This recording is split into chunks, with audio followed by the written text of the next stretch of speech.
Hello, everyone. Back here again with another memory verse reflection. And today's passage that I wanted to cover is Psalm chapter 37, verse 5. So you can follow along with this one. It reads, "Commit your way to the Lord, trust in him, and he will act." Right? Commit your way to the Lord, trust in him, and he will act.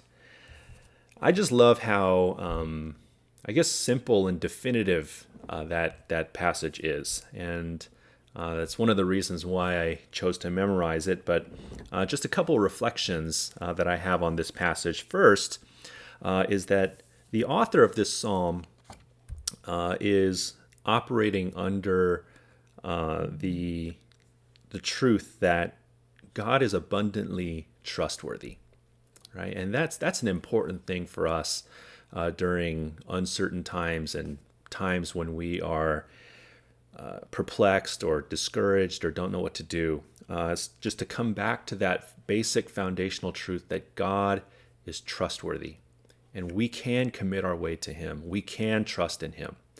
One of the greatest the greatest way in which God has demonstrated his trustworthiness to us is by sending his son to die for us, to die for our sins on the cross, and be raised from the grave as we celebrate during this Easter season, which is coming up. So God is trustworthy, and the verse reminds us that we can commit our way to him, we can trust in him, and he will act. It reminds us that we are not going through this life alone. It reminds us that we are always supported and always watched over by the God who is good and who is trustworthy.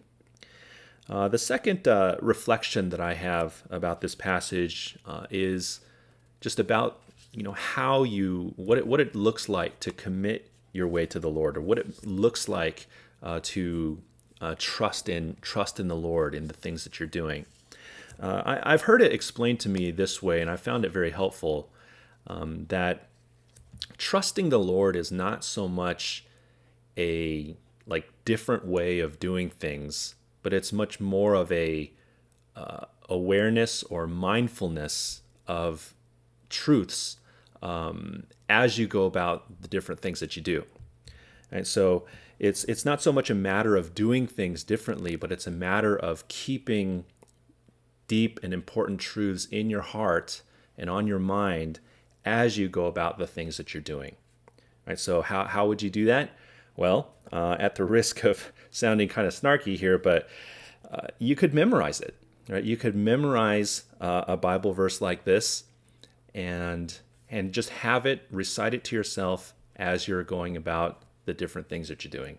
Commit your way to the Lord, trust in him, and he will act.